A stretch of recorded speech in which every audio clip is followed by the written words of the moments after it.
Ассалаумағалейкум жақсылар, сіздермен Бай Сайранбай YouTube арнасы, есімім Ернұр болады. Бүгін бізде мектеп анкетасы және қонақта Нұрсұлтан бауырым. Рахмет Нұрсұлтан келгеніңе.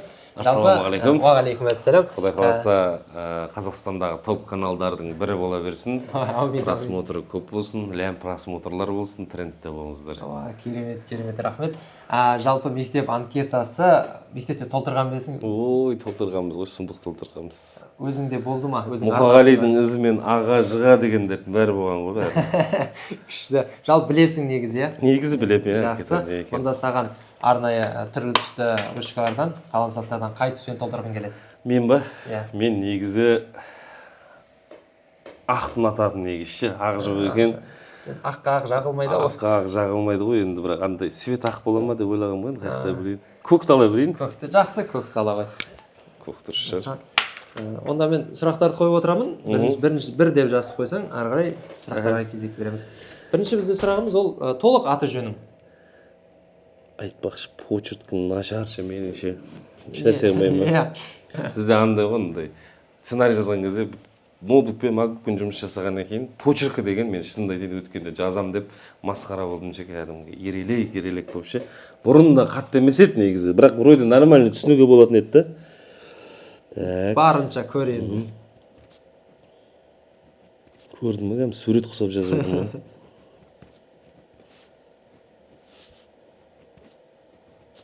Толық аты жөнім, толық аты жөнім. Батян атын жазайын ба? Толығын. Олло деп кәмді. Или Вич ба, қалайсың деп? Ертайұлы. Ертарғынұлы. Удывыға да солай ма? Ертарғынұлы, Нұрсұлтан Ертарғынұлы, Сен азартникта өзің Нурик деп жаңағыдай солай түсесің ғой. Өмірде Нурик деген атқа өзің былай не емессің ба? Жоқ, мен негізі Нурик деп айтпайтын негізі мені. Осы кейін атап кетті, осы сериалдан кейін атап кетті Нурик деп. Негізі мені мамашкім, өзімнің анашым Нұр деп айтады. Үйдегілер, әулеттегілердің барлығы Нұр дейді. Жақын бұрынғы класстас бауырларым бәрі Нұрс дейтін негізі. Осы азартниктен кейін Нурик болып кетті. Азартник Нурик болып қалды. Сол жайдарманда да мен өзім де Нұрспен қалып кеткен ғой. Мен өзімде хабарласқан кезде Нұрс қалайсың деп хабарласқан. Сол Нурик деген өзіңде өзің оған ренжімейсің ғой жалпы? Жоқ, вообще ренжімеймін. Жақсы. Келесі сұрақ, екінші бізде жасың нешеде? Жасым? Так, неқа жазайын ба? Жазасын. Жаза ғой. Жасым 28-де. 28-де. Осы жылы келесің, или? Келем, 28-де 29-ға кетем бұда қалды. Бәрекелді. Сонда туған күнің қашан сонда сен? 4 август. 4 август па? 4 тамыз. Жақсы. 4 тамыз күні. Келесі сұрақ бізде, үшінші сұрағымыз ол ұнайтын түсің қандай? Ұнайтын түс маған негізі бұрын футбол көреміз ғой енді біз. Футбол көргенде Румынияның сары цвет ұнап, Румынияға балет етіп кеткенім бар, формасына бола. Светке слабыймын, сары түс ұнайды, ақ түс ұнайды, жасыл ұнайды негізі. Бірақ жасыл кимейтін болдым ше. Алдын бір жасыл бір жемпір ағам ғой. Сонымен 2-3 съемкада қатарынан болып қалған екем да. Сөйтсем сол жасыл жемпір жаза береді ғой. Жасыл жемпір тастамайсың ба, бір нәрсе деп ше. И бүкіл жерде естеліктерді сол жасыл жемпірмен шығып қала берем ғой. Артынан 7 пост сағам, 7 постта, короче, жасыл жемпірде тұрмын ғой. Содан кейін жасылды қолданбайтын болдым. Қазір осында темный ғой, сәл-сәл біреуіміз. Кішкене брутальный дейсің. Брутальный. Жаза кет, үшінші сұраққа. Ақ, сары және... Бірінші сарын жазайын. Сары ұнайды маған негізі. Сары, ақ. Ақ жақсы ғой негізі. Ағарғанның бәрі жақсы ғой. Арықтан басқа. Так, сосын жасыл еді. Жасылды да жасып қойын, ренжіп қоймасын. Жақсы. Келесі сұрақ бізде сүйікті тағам. Сүйікті тамақ көп қой. Сүйікті тамағым көп болғаннан кейін. Топ 1. Осындай ірі болып. Топ 5 бармақ қой, мамашкин 5 бармағы. Тазы мамашкин жасаған. Топ 1 мамашкин 5 бармағы. Топ 2 келіншегімнің дімламасы. Сосын 3 шымкентский плов қой, любой. Шымкенттің любой кафесінің пловы топ 3-те, короче. Күшті адам қарны аштырып, кәдімгідей оразада. Уақыт бар. 4-ке жаза кет. сұраққа жауап беріп күшті жауап беріп алып барған жазуға не сондай әңгіме айтып отырайық деген. Бізде енді осындай формат жазу керек. Анамның не жаңағыдай бешбармағы деп жазасың ба? Тамаққа ма? Иә, тамаққа. Бешбармақ де? Иә. Бешбармақ дегенде анам есіме түседі ғой, болды ғой. Жақсы. Бешбармақ. Таза қазақтың өзінің еті дейсің ғой. Ой, сұмдық жеймін бешбармақты кәдімгідей. Пиязсыз, андай несімен барған кезде біз жиі барамыз ғой ауылға. Жиі бармаймыз ғой, то есть андай 2 айда, 1 айда барамыз. Ауылға барған кезде үйдегілерге құда күтіп алады да, андай ше. Тығылған мамашыға тығып қойған соленый огурцын жайлап шығарып ше, андай. Мен пияз қосып жемеймін, айтпақшы, бешбармаққа, сосын маған бөлек сап береді өзіме ше. Соусына не жасайды ғой, парник қылып салады. Біреуін ұрып тастайсың, қарайшы. Сондай жалпы. Күшті қылып айтып жатсың, бар ғой. 5-ші сұрақ бізде сусын. Сусын? Иә. Лимонад. Пиво? Ойна айтам құрсын. Не ғой? Ең әдемі сусын қазір маған өтіп жатқан сусын айтайын ба? Былай ауыса береміз ғой негізі суларға. Бірақ ең дауасы ойлап қоямын өзім. Ақсу ау деп ше, без газа. Негізі. Жай су, иә? Жай су, просто жай су. Өйткені былай секіре береміз ғой, мысалы бір су ішеміз, мынау күшті екен дейміз, бір аптадан кейін ішпейміз, бірақ ақсуды қай кезде бар, сол кезде ішеміз. Керемет. Сол үшін ақсу. Без газа деп қояйын да, иә? Без газа, су. Жаза бер, мен келесі сұрақты қоя берейін. 6-шы сұрағымыз бізде жануар. Жануар көп негізінен жақсы көретін нәрселерім. Ең бірінші. Иә, сен өзіңді бір ассоциациямен өзің ұқсататын жануарың болмаса. Ол енді менің ұқсайтыным арыстан ғой енді ол. Айдан анық қой ол. Сақалдан білесің ғой десің. Шашын алып тастаған арыстан. Кеше суретін салдым ғой, білесің бе? Иә. Енді шілей ондай емес енді. Бірақ ұқсатып атады енді, сондай сыбыстар бар, Нұрсұлтан арыстан, тигр деп атады, біреулер лев деп атады. Қой берші, бірақ қатты мән бермеймін ондайларға. Негізі өзіме ұнайтын жануар ол жылқы. Жылқы ұнайды. Өзім негізі көкпар шаппасам да, көкпардың атын ұстағым ұнайды. Біреулер машина көрсе сатып алғысы келіп тұрады, мен нормальный бір тай көрсем сатып алғым келіп тұрады. Сондықтан жылқы мен үшін нөмірі 1, екіншісі қой. Қойда пайда көп. Сосын үшіншісі ит. Ит жақсы. Сиыр деген яшур болып қалады, анда болып қалады. Жыры көп ше, сиырдың ше. Жазайын ба? Иә, жазай кетсең болады. Жылқы жаңа айтып жатсың ғой, тай көрсем сатып алам деп, яғни сен жылқы танисың ғой. Былай жылқы сатып алуға сен алып кетсе болады ғана. Болады ана. Шлейтіп емес. Мен просто батям жақсы таниды жылқыны. Батядан сәл тамып қалғанда маған да ше. Негізі батям жылқы дегенді жақсы таниды, мал жақсы таниды, жалпы ше. Қандай жақсы мал болады, мынау өседі, мынау семіреді, бірден айтады, мынадан пайда бар, пайда жоқ деп ше. Бізде содан сәл ұшқындары қалып кеткен ғой енді. Жақсы. Жылқы жазып қойдым, біреуін жазасайын. 7 спорт түрі. Спорт түрі? Мен негізі бала кезімнен өзімнің сүйіп айналысқан спорт түрім бар. Ол мәнерлеп сырғанау. Спорт деген ол жігіт үшін футбол ғой. Негізі футболмен айналысқан футбол жақсы көремін, бірақ нөмір 1 спорт мен үшін бокс. Бокс көрген ұнайды. Бокстың фанатымын. Жақсы. Бірақ мен мына жерге жазамын, өзім айналысқан нәрсем жазайын. Жақсы. Бокс деп жазып қойып, өзім бокстан хабарым жоқ, раздобым шықпай тұрса, ұят болады. Сол үшін футбол деп жазамын. Негізі нөмір 1 спорт түрі ол бокс. Спорттан кейін енді бізде міндетті түрде 8-ші сұрағымыз спортшы, спортсмен. Нөмір 1 ба кәдімгі? Топ 1. Өзің үшін, иә, сен үшін. Немесе кумирің болуы мүмкін ондай. Енді көп қой, кумирді айтатын болсақ, футболға кетіп қаламыз, аңыздарға кетіп қаламыз, нағалар кетіп қаламыз. Дәл қазіргі сәтпен сөйлейін. Мен білесің, мен балам аты Төрехан. Иә. Төрехан. Бұл Төрехан баламның кіндік әкесі Төрехан Сабырхан. Төрехан Сабырханға ұқсасын деп, кәдімгі өзінің рұқсатымен Төрехан баламның атын сенің құрметіңе қоямын деп Төрехан қойған болатынмын. Сол үшін де қазіргі шақпен өмір сүрейік. Болашағы да өте, қазірдің өзінде алған асулары көп, алмаған асулары әлі алда. Төрехан бауырым, інім. Сондықтан мен үшін нөмір 1 Төрехан Сабырхан. Келесі сұрақ бізде 9-шы актер немесе актриса. Қазақстаннан ба деймін әлемде? кез келген өзіңе жалпы ұнайтын. Онда Батлер. Батлер актер. Батлер. Джерард Батлер. Джерард Батлер танисыздар ғой? Иә, ол қандай фильм, мысалы, қандай фильм бар? Бүкіл киносын көрген ұнайды маған уже. Қазір сол түскен киноларды көріп шығамын. Мен соңғы шыққан Гренландия 2, ол да күшті шықты.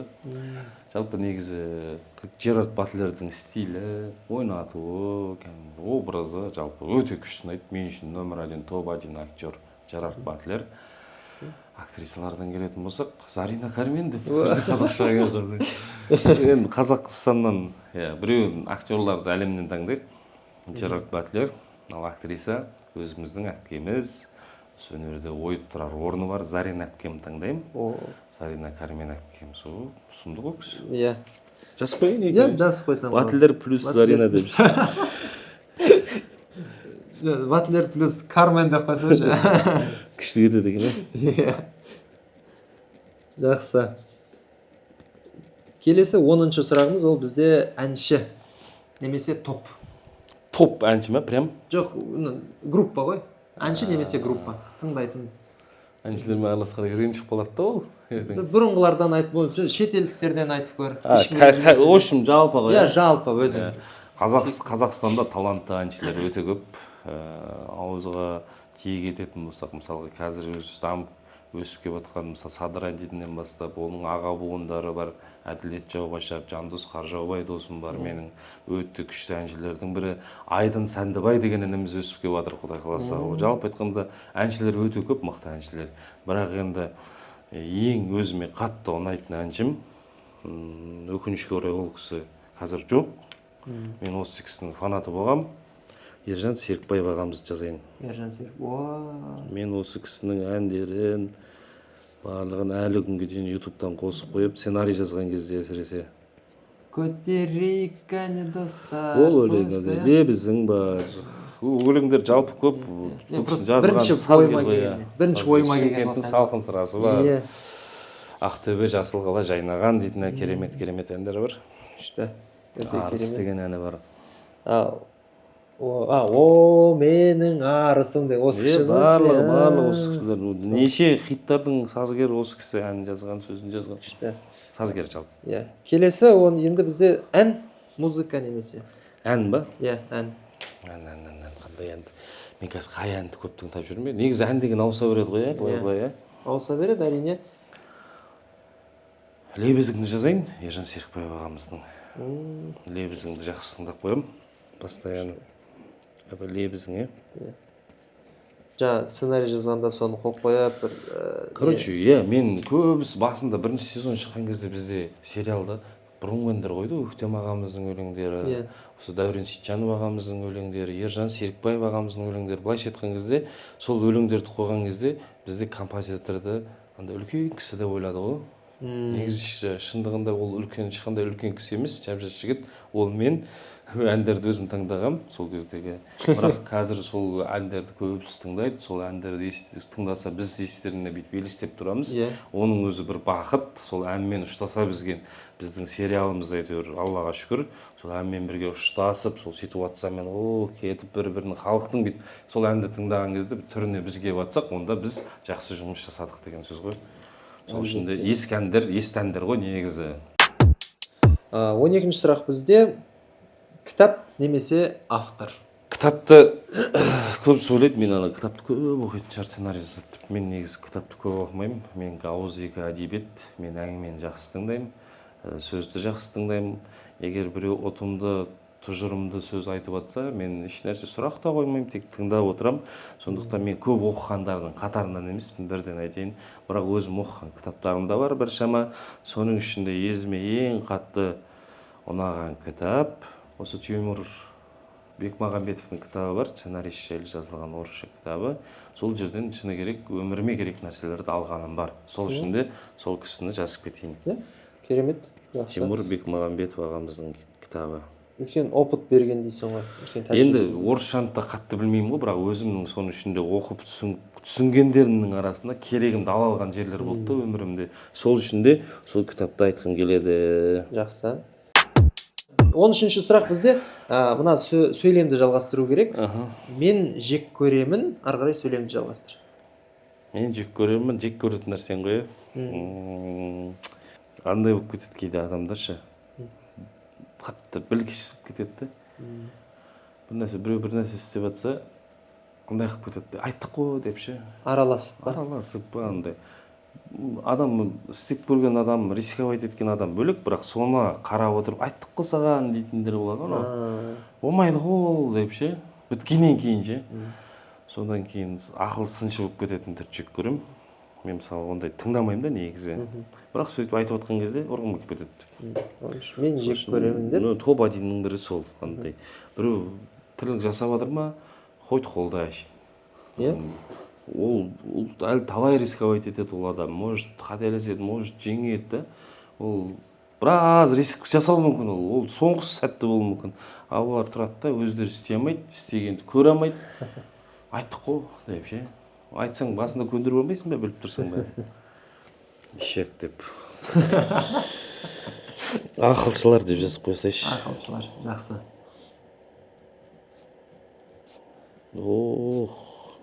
Мен ше, әліппені бастан бастаймын о.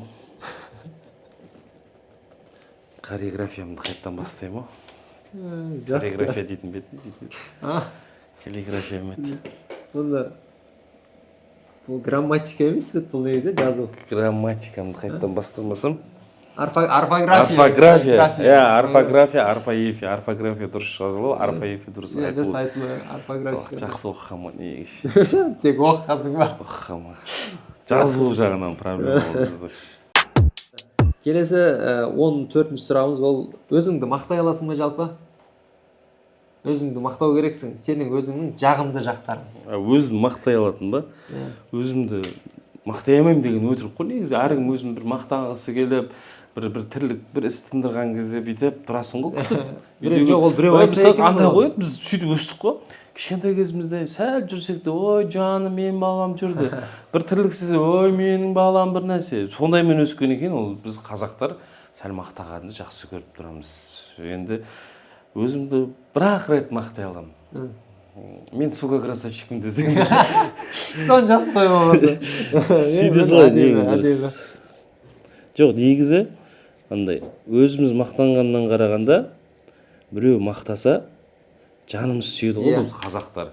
Бір жағынан қарғыс естігенше мақтау естігенде дұрыс деп ойлаймын мен. Көзіңше бүйтіп мақтап жағымпаздану емес, просто сен жоқ жерде де басқа ортада да осы жалпы жігіттер молодец, осы бала молодец, семьясын асырап жатыр, үйтіп жатыр деген сөздің өзі чувствует. Әжептерім мақтау да емес, қазақ бір-бірін көтеру керек солай. Күшті, өте жақсы, өте жақсы. Ал енді өзіңнің жағымсыз жақтарың 15-ші сұрақ. Жағымсыз жағым тырнағым ішке қарай өседі бірінші очередь. Ондай бар ма? Тырнағым ішке қарай өте жағымсыз жақ көп менде. Мұрным сынып қисайып кеткен, қорылдаймын түнде. Жоқ, мінез жағынан айтсақ. Ондайлар керек емес па? Мыналарды айтайыншы. Жарайды. Неге менің қатынын білу керек, бұл бәрі білмеймін.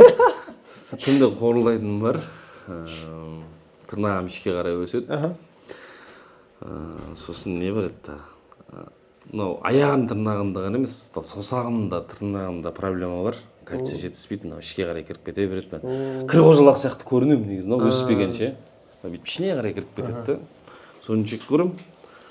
Сосын жағымсыз жағымнан рисковать еткішпін. Бір жағым. Оны мен керісінше жағымды жағымда. Ол жағымдыға да жатқызасың, оны жағымсызға да жатқызасың. Жағымды жаққа қай кезде жатқызасың? Рисковать еткен нәрсең толығымен оправдать етсе, ол жақсы жаққа жатқызасың. Ал ақтамай қалса рискің, ол жаман жаққа жатқызасың. Сондықтан бұл риск деген нәрсе екі жаққа да жататын нәрсе. Ол қатты ойнайтын нәрсе емес, опасный нәрсе негізі. Сосын тез шешім шығарамын. Көп ойланғым келмейді. Ойыма бірінші не келеді, соны жасағым келетін адаммын ше. Көп ойлансам, тонковать етіп кетемін, стресске түсіп кетемін. Сомнение дейсің. Сомнение. Біреуден сұрап, мен негізі өмірімде біреуден ақыл сұраған жек көремін андай. өзіңнің жеке өміріңше, жоқ жұмыс жағын емес, жұмыс жағынан сұрасаң жарасады. Мынаны қалай түрсем болады, мынаны қалай жасасам болады, ол барлығы жарасатын нәрсе. А бірақ өмір сүруді біреуден сұраған ең западлы тірлік мен үшін. Өйткені көзімізбен көріп отырық, алғанымыз бар, әкемізді көрдік, шешемізді көрдік, ортамызды көрдік, сол үшін де біреуден ақыл сұраған мен үшін западлы тірлік өмір сүру жағынан. Сондықтан да мен тез шешім шығарам, тез шешім қабылдаймын. Құдайға шүкір, олардың ешқайсысы мені андай не қылмаған, жерге ұрмаған деп айтайыншы. Өйткені адам бірінші ойды негізі Құдайдың өзі бекер салмайды ғой ойыңа. Болатын нәрсе болған екен салады. Сол үшін де бірінші ойыма не келеді, не істегім келеді, сол жағын ойланам. Егер де кейде басым істемей кетсе, менде мынандай бір тактика бар. Қалада жүремін, бір жұмысым шешілмей болмай жатса, барлығын жинастырамын да ауылға 2-3 күнге кетіп қаламын. Ауылға барып бір күшті тірлікте тындырмаймын, ұйықтаймын, демаламын. 2-3 күннен кейін өзім миымда менде андай болады. Организммен бірге перезагрузка болады. Сол кезде бір жақсы идея келіп қалады. Әсіресе мына сериал жазып жатқан кезде бір жерін жазамай жатсам, сөйтемін да жинастырамын да барлығын ауылға кетіп қаламын. Ауылға барамын, класстастарыммен карта ойнаймын, 100 теңгеге азия ойнаймын, белка ойнаймын, короче. Сөйтіп 2-3 күн жүріп келемін. Күшті болып келемін, короче, андай демалып, ұйықтап, миым мынандай жұмыспен, телефонмен не істемейді да. Солармен бірге әйтеуір жүреміз, үйтеміз, бүйтеміз. Сол келгеннен кейін бәрі нормально болып кетеді. Жақсы, өте жақсы. Жазагер. 15-е бүгін? 15-ші сұрақ. Не еді? Тырнағым ішіне өседі деп жазсын. Тырнақ дей салайыншы. Тырнақ. Маған көп нәрсе жазғызбай ақ қойшы. Жақсы. Дәрілердің аты болып кетіп жатыр. Жақсы. Келесі цитата немесе қанатты сөз. Сәлен ұзақтау жазу керек болады енді бұны. Мен үшін цитата нөмір 1 Сократтың цитатасы. Біреулер кейде күліп кетеді. Әлемнің мықты ғұламалардың бірі Сократтың өзі айтқан, мен білемін еш нәрсе білмейтінімді деп. Ойлашы, Сократтың өзі айтып тұр да, мен білемін еш нәрсе білмейтінімді деп. Бізде білгіштер көп қой, сәл көттерін қысып жүріңдер. Білмейтініміз көп бұл өмірде. Бәрін білетін болсақ, бұл өмір болмайтын деді ғой. Сол үшін де білмейтініміз көп деп, алға қарай ұмтылып, сұрап, біліп, бір-бірімізбен практика алмасып, қайнайтын кездеріміз ғой.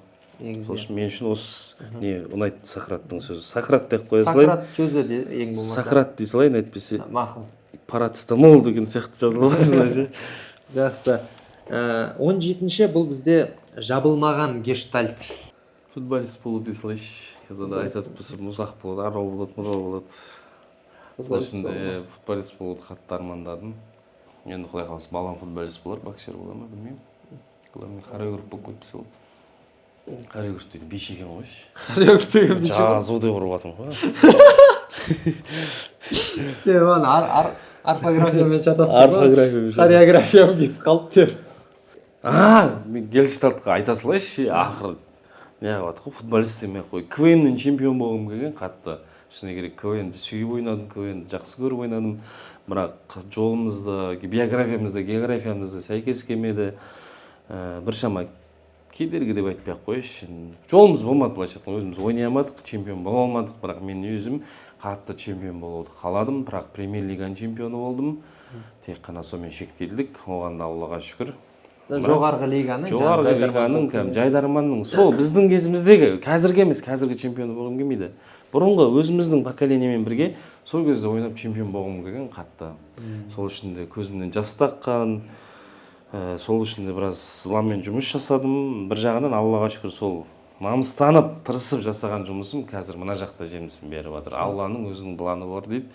Жайдарманда чемпион бола алмасам да, әйтеуір өмірде біршама команданы жинап, соларды басқарып, әйтеуір соларға айлық беріп, сөйтіп. Мен ғана емес, сол жерде барлығымыз сол жерден нан тауып жүргеніміз біріншіден осы әке-шешеміз, Құдайды, бірінші Алланың арқасы, одан кейін әке-шешеміз, сосын осы Жайдарманның арқасы деп ойлаймын. Сол жерде жүріп үйрендік қой біраз нәрсені. Сол үшін де КВН чемпион болу дей салайын. Солай ғой. Ал келесі ол енді бізде 18-ші сұрағымыз арманың немесе мақсатының алға қойған. Менде арман мен мақсат бітпейді. Арман мақсат бітті деген сөз ол адам тіреулікке айналды деген сөз. Арман мақсаттарыңыз бітпесін. Менің арманым, үлкен арманым, мен осы кино саласында жүрміз ғой қазір. Иншалла бүкіл әлем көретін бір тілсіз кино түсіру. Тек қазақстандықтар ғана көретін, тек СНГ көретін емес, бүкіл әлемде мына кино күшті ғой деп переводты алып болсын, барып тілсіз болсын, тілмен болсын, сөзбен болсын, сөзсіз болсын, әйтеуір 2 минуттық вайым болсын, бір нәрсе жазып шығу, сол менің үлкен арманым. Бүкіл әлем көрсе соны. Өте керемет. Автор мен болып тұрсам, Құдай қаласа, субтитрдан шығатын ба автор? ары қарай қарттар үйіне өткізіп өлтіре берсеңдер болады. Жаз әлемдік кино. Кино түсіреміз. Бүкіл әлем көреді. Мировой кино түсіреміз. 19-шы сұрағымыз ол бізде өміріңде болған ең керемет есте қалған сәт.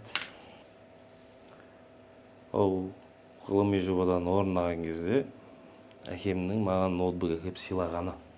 Мен сол нәрсені ұмытпаймын. Есімде қалып кеткен, өйткені папам біз енді шағын мал шаруашылығымен айналыстық, пата бақтық, простой семья болып андай жүргеннен кейін мен анау білім сабақ оқып, ғылыми жобадан әке шешемді қуантқаннан кейін олар да ары қарай білім алсын деп маған ноутбук әкеп берген. Бірақ сол ноутбук ломбардтарда кетті қаншама, КВНді таңдап кеттік. Бірақ Аллаға шүкір, енді осымен нан тауып отырық қой қазір. Дұрыс таңдау жасай алдым деп ойлаймын. Жас кет, әкемнің берген... Әкемнің, мен үшін әкемнің берген әшейін любой бір сыйлығы, ол естен шықпайды. Әкем 100 теңге береді, мысалға. Оның бәрі есімде, маған бәрін айта алмаймын. Бірақ ең ішінде қатты не қаны осы ноутбук берген кезі. Өйткені білесің ғой, біздің әкелер қатал әкелер ғой. Қандай бір оңайлықпен не істей салмайды. Сол кезде әкемге бала молодец деген кезде, Аславон ұстайсың ғой. Батя молодец деді дегеннің Лейді ғой сол жерше. Сол. Келесі сұрағымыз 20-шы ол бізде қатты өкінген кезің немесе соңғы уақытта көңілің қалған кез. Қатты өкінген кезім дейсің бе? Деп анау тиктокта қандай не жаса жүрсең. Қатты өкінген кездеріміз болады ғой өмірде. Именно осы қаржылай жағынан, сеніп қалу жағынан, біреуге сену жағынан.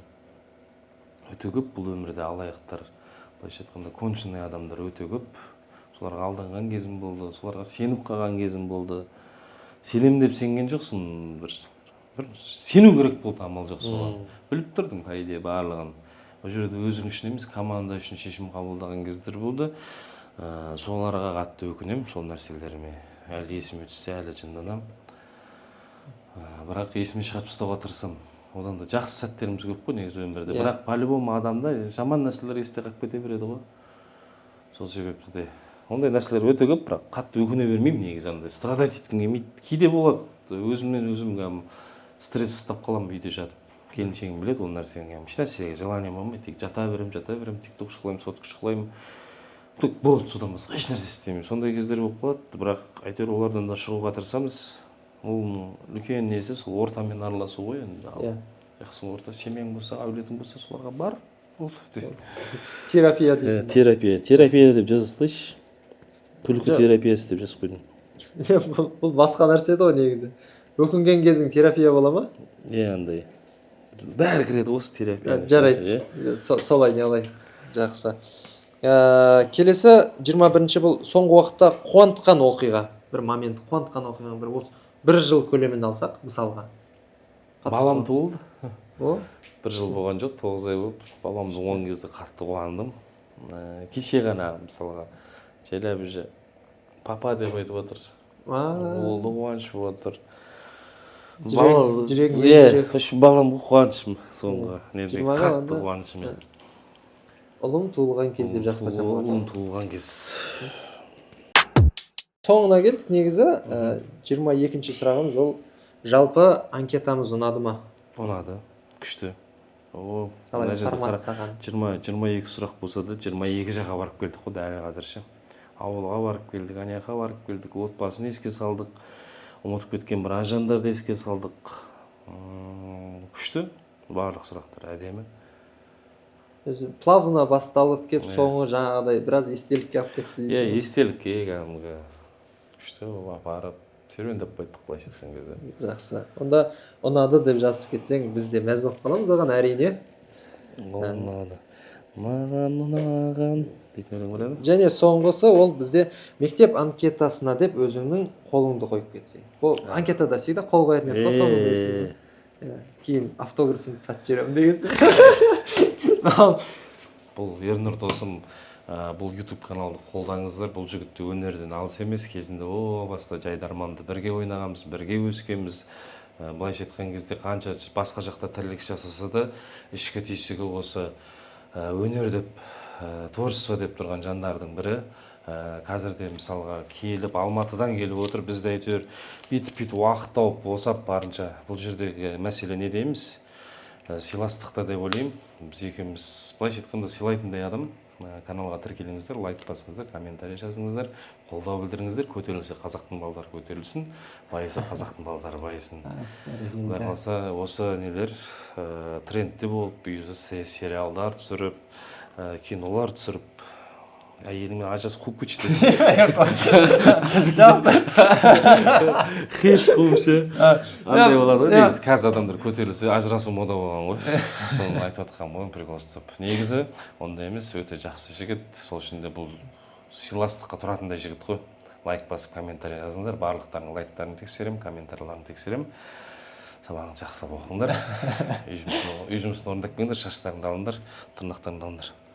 Рахмет келгеніңе, жалпы қонақ болғаныңа. Бұл бізде бірінші шығарылым. Бірінші қонағымыз арнайы осы Нұрсұлтаннан бастаған келді. Лайк басыңыздар, коммент жазыңыздар, тіркеліп кетіңіздер каналда. Қызықтың бәрі әлі алда. Рахмет сіздерге. Аман болыңыздар.